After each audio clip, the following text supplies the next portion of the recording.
Hey, and welcome to Map 7 of Shrapnel City in Duke Nukem 3D. This is Fahrenheit, and as you can see here, the opening to this level puts us into this little courtyard here. There's a few enemies overlooking us here, so we want to get rid of them. There's nothing inside this crate, unfortunately, which it's a shame, because, you know, we could have used that. But we have got a shotgun here from the pig cop, which we're going to make use of. Get rid of you, and you, and you. So, the thing with this level is that it's not that long, but there's a fair bit going on that we need to have a look at, because there's a few varied areas that are interesting to look at. I'm going to grab the med packs there. So we have to dive underwater here, and we have to face these octobrains before we can advance in the level, because we need the blue keycard, which is interestingly positioned behind these octobrains. So I don't know how I feel about this as a design choice, but you have to come up here and grab the blue keycard. Now, if you have a jetpack from the previous levels, you can actually just head straight over the wall there, but if you don't, you have to get the blue keycard to advance to this part of the level. So when we head in here, a bunch of enemies are going to spawn on this side, and you can see we're kind of in like a little street area here. There's a fire house up there. You can see the fire truck sticking out the front. There's a radio station over here with K-Tits as the name. Yes, that is the name of it. So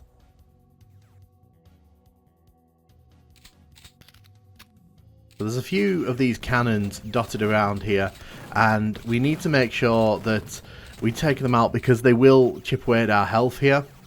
So inside the firehouse there's a bunch of pig cops. When we head inside there, these guys will spawn behind us, and we're going to take these out.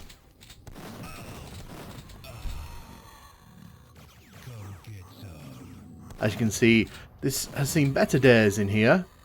There's a crack in the wall there which we're going to open up.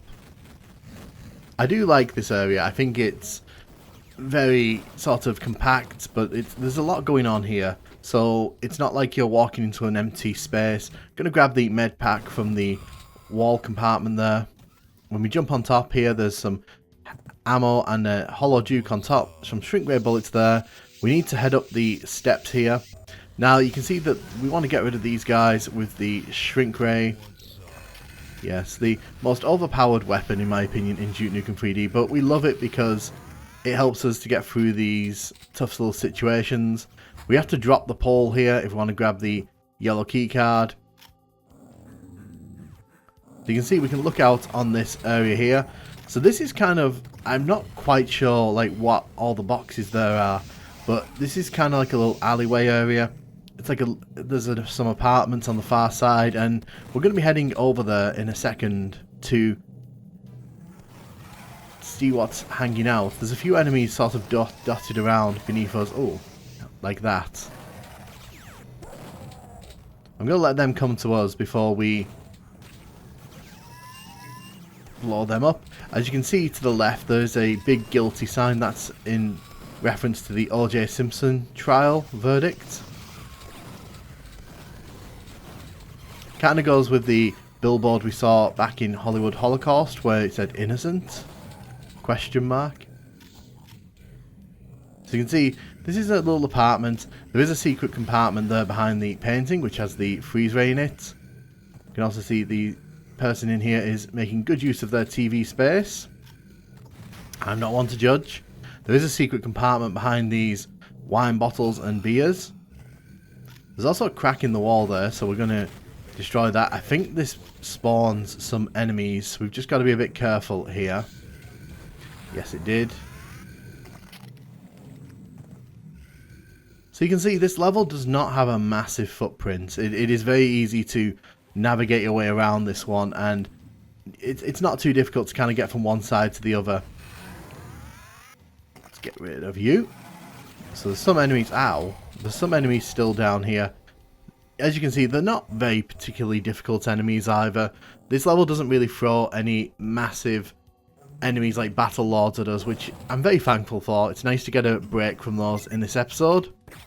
Once we go up to the yellow keycard slot there, some enemies will spawn behind us.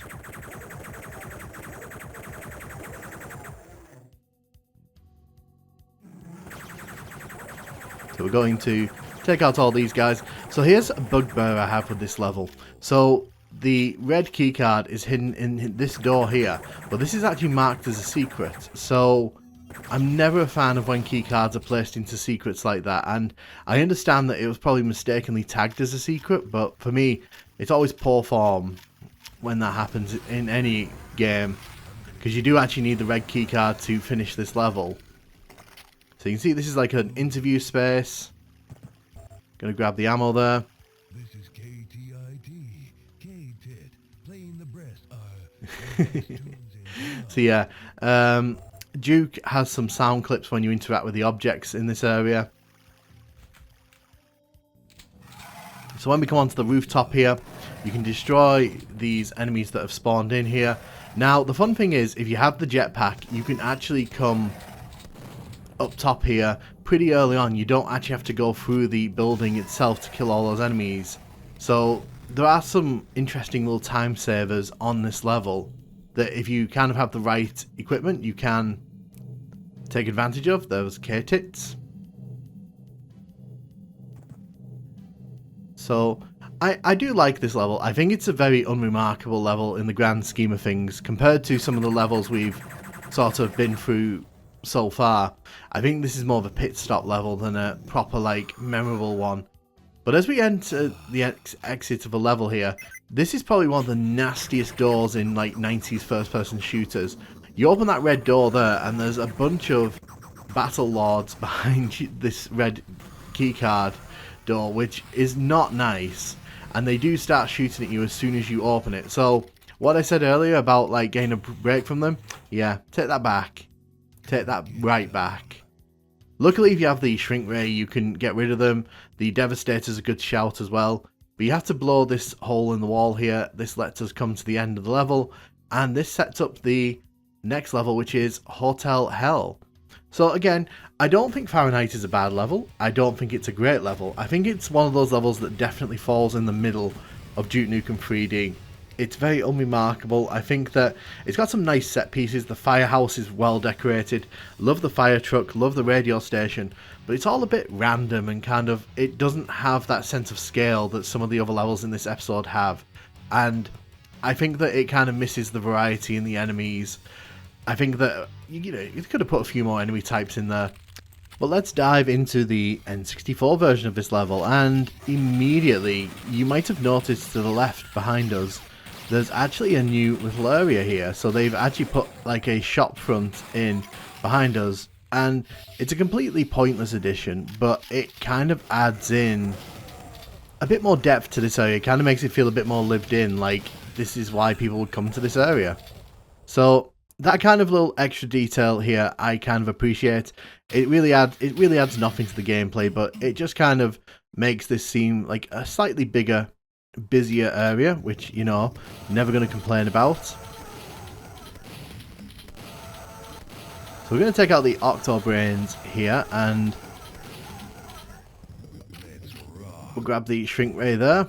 Again, we need the red keycard to head through there, so that's what we'll be doing in a bit. Make sure we grab the shotgun because we get some good ammo for that. So let's head inside the blue door here, and I'm going to head outside this way first here because there are some drones out here who we need to get rid of. As you can see, when you come into this area, you can kind of see that this is like pinned between several different buildings, so it's kind of important that we don't let the enemies up top get too much damage in on us.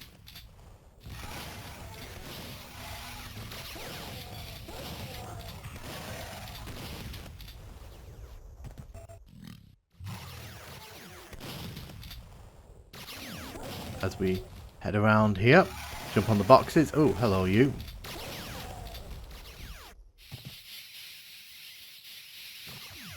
Definitely can hear the enemies trying to get some shots in on us. You can see that the sentries there are pretty annoying. I'm not a big fan of the sentries on this level. I think there's a few too many. They're all kind of like poked around in the corners. But as you can see, we've already destroyed the TV, so unfortunately we won't get to see what's on TV and being watched in this version. This secret is still here though, so it's worth poking in there. We're definitely going to want to grab this, because that's the plasma cannon.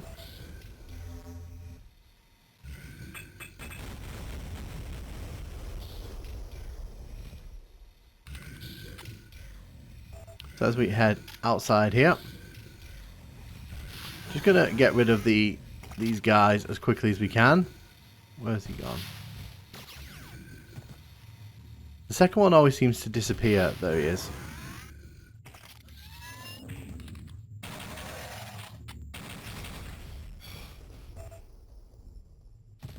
So we're gonna head through this door here. Again, there's some of these enforcers here waiting to shoot us as we come through the door.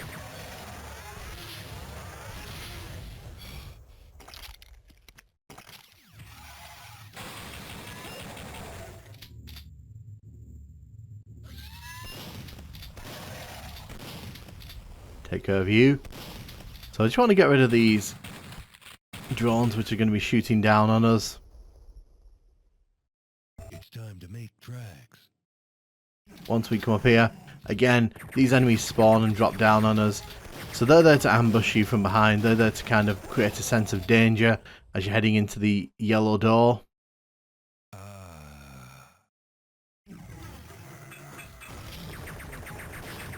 There's quite a few ambushes on this level. It's worth noting that as you're making your way through.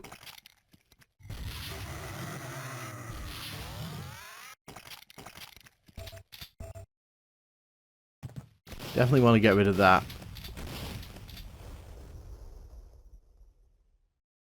So the fire truck is still here, which is good to see. If I use a single bullet of that, should blow it up. It does. Hail to the king, baby. So the interesting addition to this level actually ends up coming in this firehouse here. So in the PC version, you literally had this one corridor with this at the end. But the developers of the N64 version here decided, what if we completely fleshed out this firehouse for no reason at all? So, as you can see, they've added in these corridors here. There are several doors that are new. So let's quickly pop our head in here. So this is kind of like a little office area. Very fun, very interesting. Blow up the fire hydrant. So this is like a kitchen area. So inside here, there's nothing really of value, but there's a health pack and there's a few things you can destroy with your weapons if you really want to.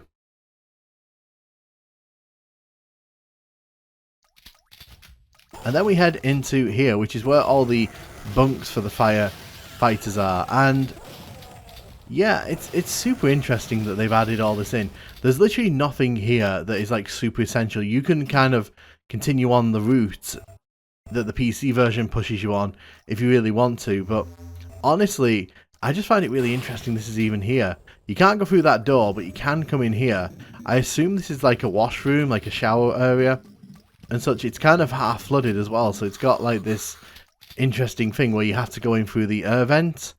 But yeah, again, there's no reason for all this to be here, but it is here, and it helps to flesh out this area quite nicely. And if you hit that switch, it actually opens up a secret compartment here.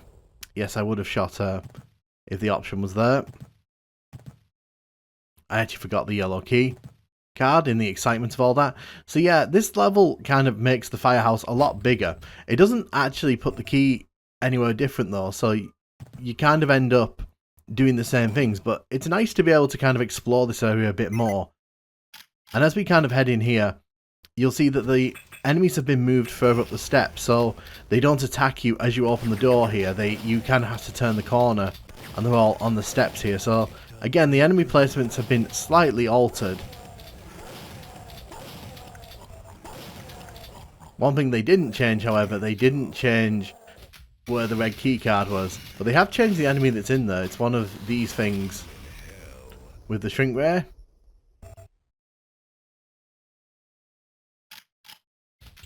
So as we head in here,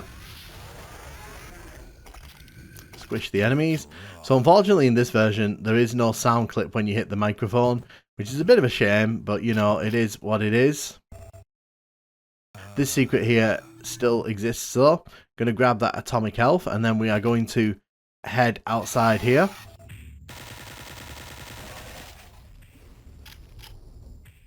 So you can see quite a few of these spawn as you kind of make your way onto the rooftop there. So it's just important that we don't get overrun by those because they can chip away your health very quickly. I can hear one around still. I'm just kind of looking around here for it, seeing if I can spot it anywhere. Sometimes the enemies get stuck in random walls here. Oh, hello, there you are. So we're going to face this area here. Now, because the shrink ray is kind of fixed where it shoots in this one, I'm just going to use this weapon here. Because this weapon is kind of overpowered. So we're going to just charge it up here and then we're going to just blast all the enemies in there in one go. There you go. Nice. So, yeah, that is Fahrenheit on the N64, and being totally honest, I kind of prefer the N64 version of this level. I think it's a bit more fleshed out. Sure, it doesn't change any of the essential directions, but I actually like the firehouse being expanded because it kind of gives you more to explore, more to do, and it kind of adds to a quite small level in my opinion, so it's actually a very fun addition, even if it doesn't really add anything of true value. And really that's been the case for a lot of these levels recently. A lot of the additions, in my opinion, make the N64 versions very much worth playing, and I didn't expect that coming into Shrapnel City because in the second episode a lot of the levels were left untouched for the most part, but here in Shrapnel City alterations are being made and additions, and I kind of prefer them because they kind of add more to the level and kind of add to the lore of the level that you're exploring. So, and I think that Fahrenheit really kind of benefits from that, even though nothing really has changed in the essential areas. Like I said, I'm a big fan of small world building details, and I think that the firehouse being expanded definitely achieves that. And I do think Fahrenheit overall is a fun level. I don't think it's a remarkable level on any stretch on either of the consoles here, but for my money, it's a solid level, it's not bad, and it keeps the momentum going to Hotel Hell, which is where we'll be going next. Do you like Fahrenheit? Do you hate Fahrenheit? Which of these versions do you prefer? And thank you very much for watching.